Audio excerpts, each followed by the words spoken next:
चम्मापुर नामक नगर में चंपकेश्वर नाम का राजा राज करता था। उसकी सुलोचना नाम की रानी थी और उनकी एकमात्र संतान थी त्रिभुवन सुंदरी नाम की राजकुमारी।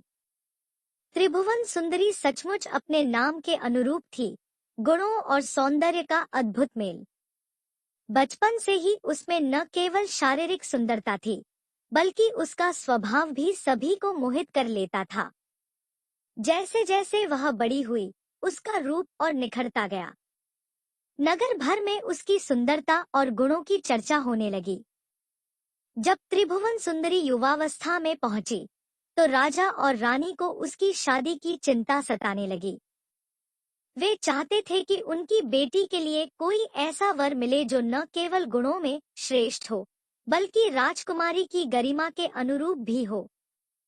राजा ने चारों ओर खबर भिजवाई कि त्रिभुवन सुंदरी के विवाह के लिए योग्य वर खोजा जा रहा है। यह सुनकर अनेक राजा और राजकुमार अपनी अपनी तस्वीरें बनवाकर भेजने लगे, लेकिन त्रिभुवन सुंदरी ने किसी को भी पसंद नहीं किया। राजा ने उससे पूछा, बेटी, यदि तुम कहो तो स्वयंवर आयोजित करूं? पर राजकुमारी ने मना कर दिया। वह चाहती थी कि उसका वर न केवल सुंदर हो, बल्कि उसमें बल, ज्ञान और गुण भी हो। राजा ने तय किया कि ऐसा वर ढूंढा जाएगा जो रूप, बल और ज्ञान तीनों में सबसे श्रेष्ठ हो।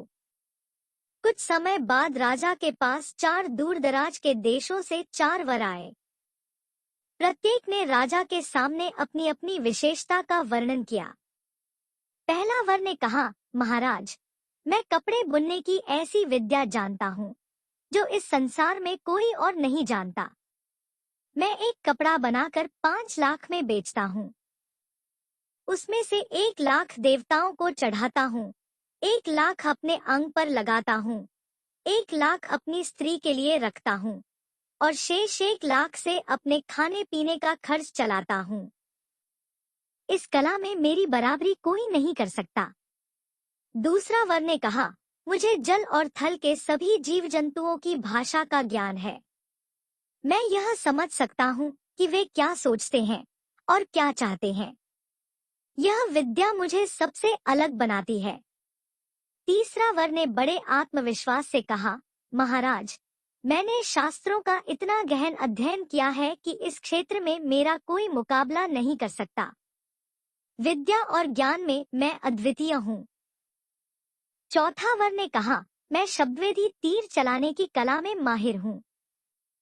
मेरा निशाना इतना अचूक है कि शब्द सुनकर ही मैं बिना देखे लक्ष्य भेद सकता हूँ। यह कौशल मुझे असाधारण बनाता है। चारों वरों की बातें सुनकर राजा गहरे सोच में पड़ गया। वे सभी सुंदरता में एक दूसरे से बढ़कर थे। साथ ही उनकी विशेषताएं भी अनूठी थी। राजा ने यह समस्या अपनी बेटी के सामने रखी। उसने उसे चारों वरों के गुणों और रूप का वर्णन किया, लेकिन त्रिभुवन सुंदरी ने कुछ नहीं कहा। वह चुपचाप सुनती रही। इतना कहकर बेताल ने राजा विक्रम से पूछा, राजन, बताइए, इन चारों में से किसे राजकुमारी का वर होना चाहिए? यदि आप जानते हुए भी सही उत्तर नहीं देंगे, तो आपका सिर टुकड़े टुकड़े हो जाएगा। राजा विक्रम ने कुछ देर सोचने के बाद कहा, चारों वर अपने अपने गुणों में निपुण हैं, लेकिन विवाह के लिए केवल गुण ही नहीं, बल्कि सामाजिक स्तर और योग्यता का भी ध्यान रखना आवश्यक है। फिर उसने एक एक करके तर्क दिया। जो कपड़े बनाकर बेचता है, वह शूद्र है। उसकी कला सराहनीय है, लेकिन वह राजकुमारी का जीवन साथी बनने योग्य नहीं है। जो जलथल के पशुओं की भाषा जानता है, वह ज्ञानी है। उसका ज्ञान अद्वितीय है, लेकिन यह विद्या राजकुमारी के जीवन साथी के लिए उपयुक्त नहीं है। जो शास्त्रों का अध्ययन करता है, वह ब्राह्मण है। उसका ज्ञान प्रशंसनीय है, लेकिन वह राजकुमारी के योग्य नहीं है। जो शब्दवेदी तीर चलाने में निपुण है, वह क्षत्रिय है और राजकुमारी के समान कुल का है। राजकुमारी को उसी के साथ विवाह करना चाहिए। राजा का यह उत्तर सुनकर बेताल हंस पड़ा और बोला, तुमने सही उत्तर दिया, राजन।